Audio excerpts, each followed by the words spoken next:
He mocked the German soldier by biting right into a live grenade. Looking at the prisoner's provocative grin, the officer throws a heavy punch right into his stomach. The officer thinks this punch will tame the prisoner, but instead of backing down, he pulls a silk ribbon out of his mouth, along with an iron cross, the highest honor of Germany.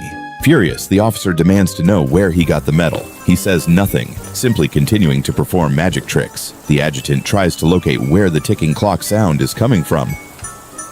Puzzled as to how his own pocket watch ended up with the prisoner, the adjutant raises his hand to strike him, but on second thought, feels the man poses no threat at all. The officer orders all soldiers to drop their guard and play with this clown as they please. Little do they know, Soviet soldiers have already surrounded their camp. Noticing the soldiers lowering their guard, the prisoner continues to play the fool, even breaking into street dance, because there are still 2 hostages that need rescuing. The soldiers are still laughing out loud. In the next second, he suddenly pulls out 4 grenades and starts juggling them as a trick. The soldiers instinctively raise their guns on alert. He throws away the grenades and turns to hide inside a house. The officer immediately issues the order to capture him. When the soldiers chase to the doorway, he carries a wooden barrel and runs back out of the house. The soldiers relax once again, chasing him while laughing. The prisoner awkwardly trips himself onto the ground, but when the soldiers flip the barrel over, the prisoner is nowhere to be seen. Completely panicked, the soldiers search everywhere, but still fail to find him. Following the sound of a meowing cat, they look up and burst into laughter again.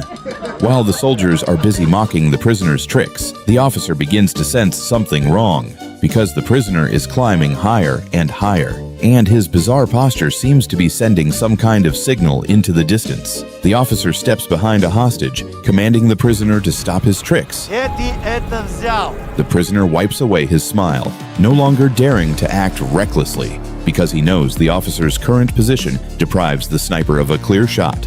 To get the hostage out of danger, he pretends to surrender completely. In the next second, however, he does something no one expected.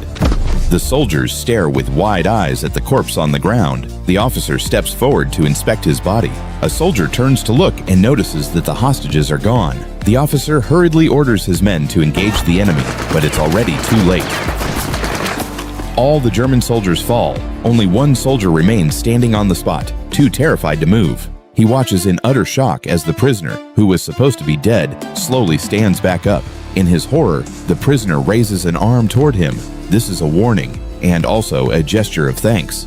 Because 30 minutes ago, when the German officer executed hostages, he was the only one who stepped forward and tried to plead for them. The rescue mission is a massive success,